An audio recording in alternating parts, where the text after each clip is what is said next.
Hello students, welcome to English class. Today we are taking a new chapter from short stories. We have completed poetry section, almost left with one poem, and we are left with two chapters in prose section, and that's the reason I have taken this time from short stories. And today's short story is Out of Business by R.K. Narayan.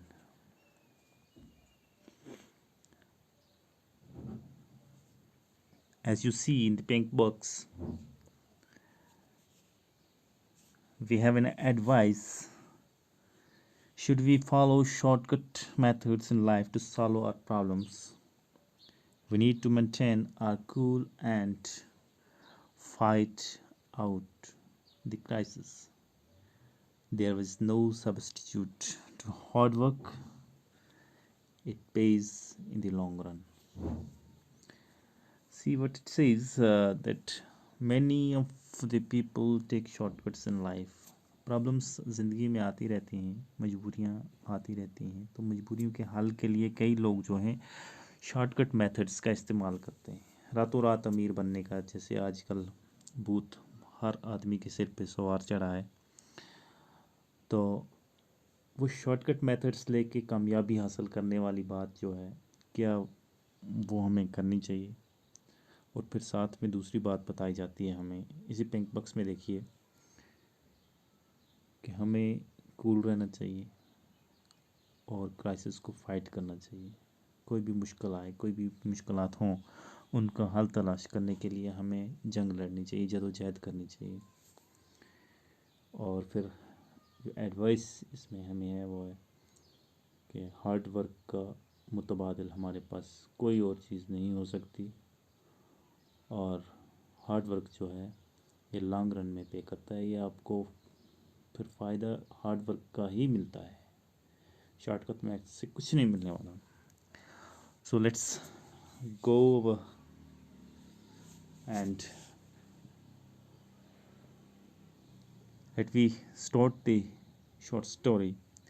Later, about a year ago, Ramarao went out of work when a gramophone company, of which he was a Malgudi agent, went out of existence. He had put into that agency the little money he had inherited as security. For 5 years, his business brought him enough money, just enough to help him keep his wife and children in good comfort.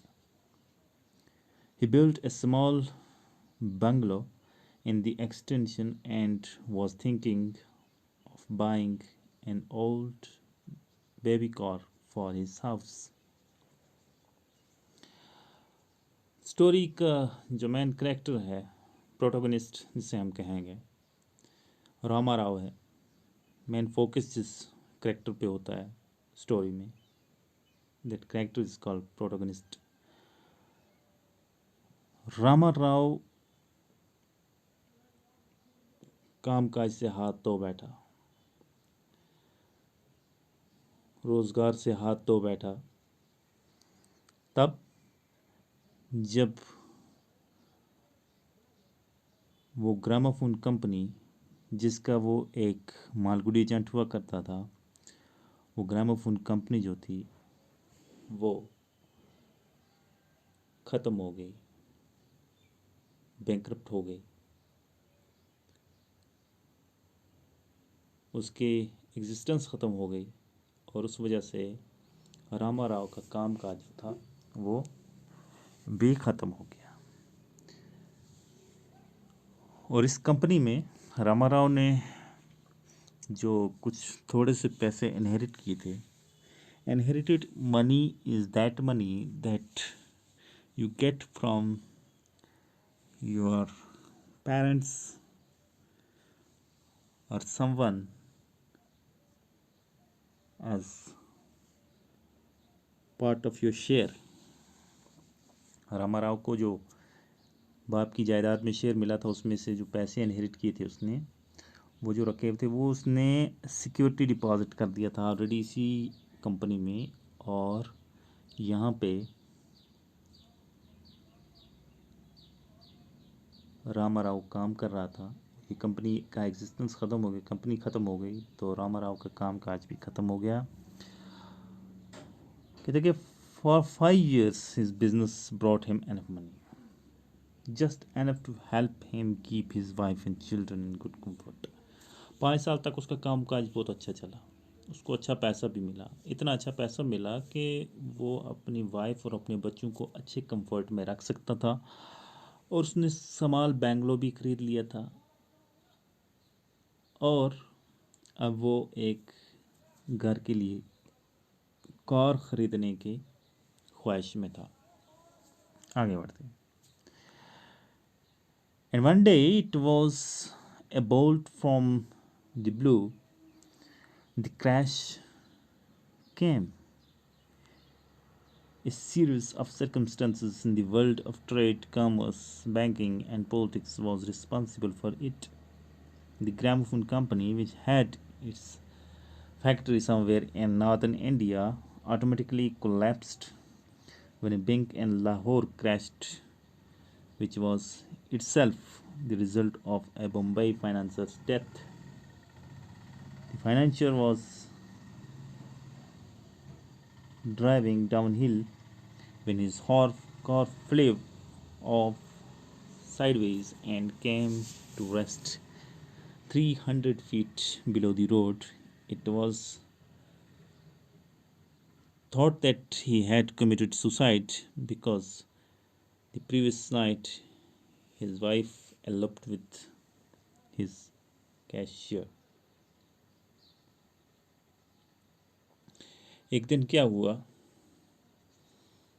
कि एक झटका, एक कैर नाजल हुआ, bolt from the blue, आसमान से नाजल होने वाला जैसे कार होता है, ऐसे एक क्रैश आया।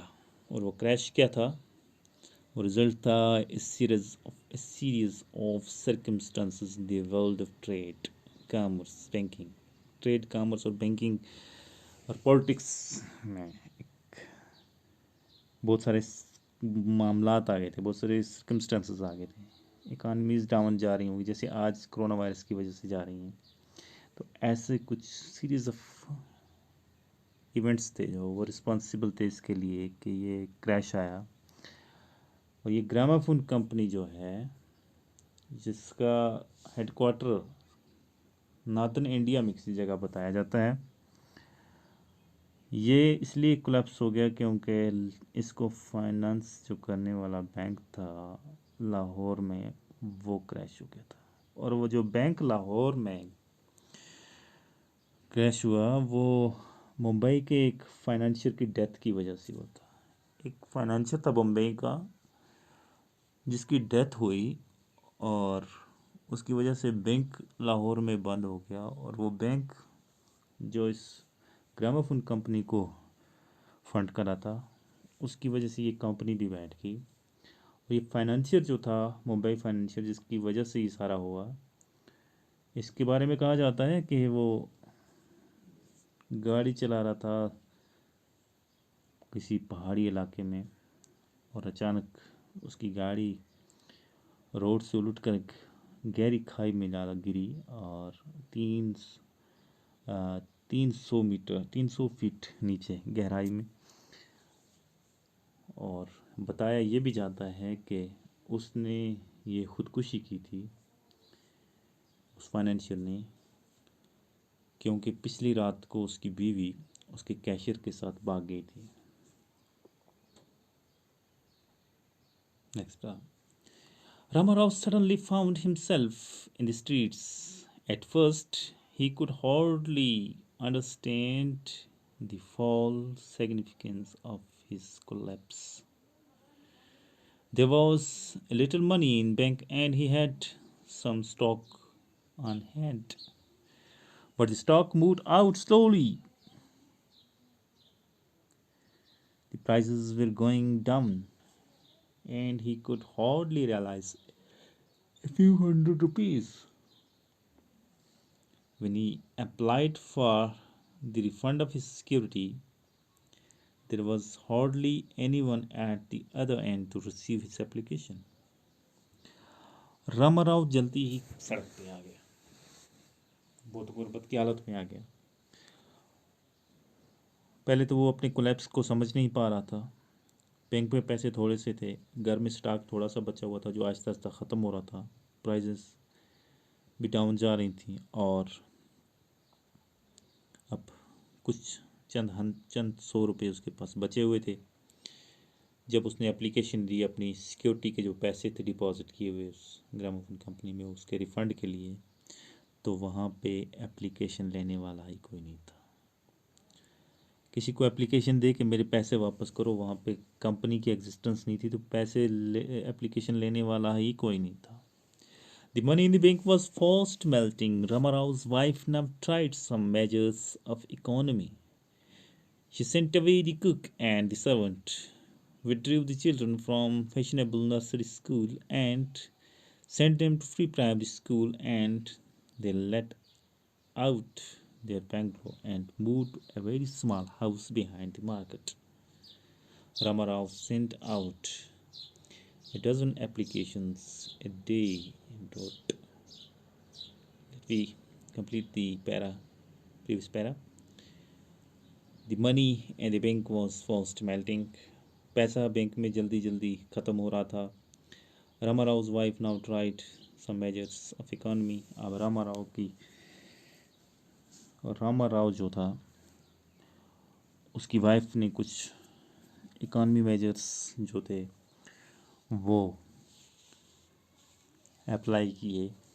घर में जो कुक था, सर्वेंट, उनको भेज दिया, निकाल दिया नौकरी से। बच्चों को फैशनेबल नर्सरी स्कूल से निकाल के government primary school, free primary school में छोड़ दिया, और जो बेंगलो था जिसमें रह रहे थे वो किराए पे दे दिया, और ख़ुद बाज़ार के पीछे एक छोटे से घर में जाके बसने लगे। Ramarao sent out dozen applications day and wrote his and wore his feet out looking for employment. For a man approaching 40, looking for employment does not come very easily, especially he has when he has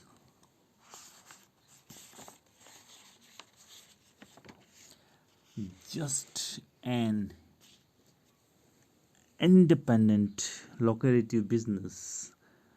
Ramarao was very businesslike in stating his request. He sent his card in and asked, I wonder, sir, if you could do something for me. My business is all gone, though no fault of my own. I shall be very grateful if you can give me something to do in your office. Rama Rao अब दिन में दर्जन भर एप्लीकेशनें लिखने लगा employment के लिए। 40 साल की उम्र हो चुकी थी और हर जगह वो नौकरी ढूंढने के लिए एप्लीकेशंस दे रहा था, जा रहा था,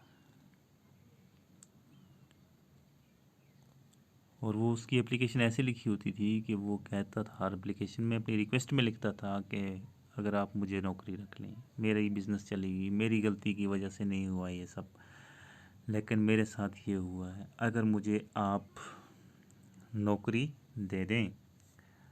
What a pity, Ramarao. I'm awfully sorry. There's nothing at present. If there was an opportunity, I will certainly remember you. Job मिलता है रामाराव को, एप्लीकेशन के जॉब मिलता है। रामाराव, हम आपके बात पे, आपकी रिक्वेस्ट पे माजरत ख्वाह हैं कि इस वक्त हमारे पास कोई नौकरी नहीं है कि आपको देने के लिए। अगर कोई अपॉर्चुनिटी आएगी तो हम आपको ज़रूर याद करेंगे, फ़िलहाल हमारे पास कोई नौकरी नहीं है। It was the same story everywhere. He returned home an evening. His heart sank as he turned into his street behind the market. his wife would invariably be standing at the door with the children behind her, looking down the street. What anxious, eager faces they had! So much of trembling, hesitating hope in their faces. They seemed always to hope that he would come back home with some magic fulfillment. As he remembered the futile way in which he searched for a job and the finality with which people dismissed him, he wished that his wife and children had less trust in him. His wife looked at his face, understood, and turned in without uttering a word. The children took the cue and filled in silently. Ramarao tried to improve matters with a forced heartiness. Well, well, how are we all today? We, to which he received mumbling, feeble responses from his wife and children.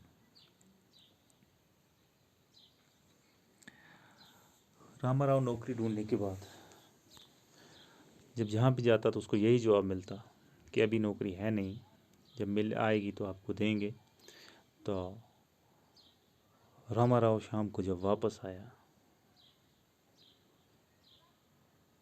दिन भर job ढूंढ के थक के वापस आया, बाज़ार के पीछे वाली गली से बीवी और बच्चे दरवाजे में खड़े होकर उम्मीद लगाए उसके मुंह की तरफ देखने लगे। उनके चेहरों पे उम्मीद और हेसिटेशन दोनों चीज़ें झलक रही थी। होप भी था और हेसिटेशन भी, डर भी था और उम्मीद भी।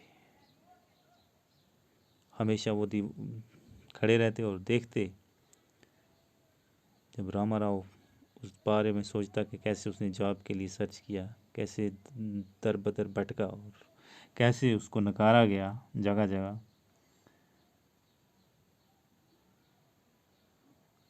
तो उस वक्त वो ये चाहता कि जहन में ये ख्याल आता कि अब उसकी बीवी और बच्चे उस पर बहुत ज़्यादा एतमाद नहीं रखते। बीवी उसके चेहरे की तरफ देखती है और समझ लेती है कि ये खाली हाथ लौटा है और कुछ कहने बगैर दरवाजे से हट के पीछे चली जाती है अंदर। बच्चे कतार लगाए खड़े होते हैं और खामोशी से खड़े होते हैं। रामाराव मामलात को सुलझाने की कोशिश करता है, ज़बरदस्ती से एक खुशी झलकाने वाली बात करता है। वेल आज हम कैसे हैं, तो इसकी जवाब में उसे बहुत कम रिस्पॉन्सेस मिलते हैं बीवी और बच्चों की तरफ से। वो खामोश रहते हैं। सो दिस इज़ सवाइस for the day and we shall continue the next day and our next class. Have a nice day.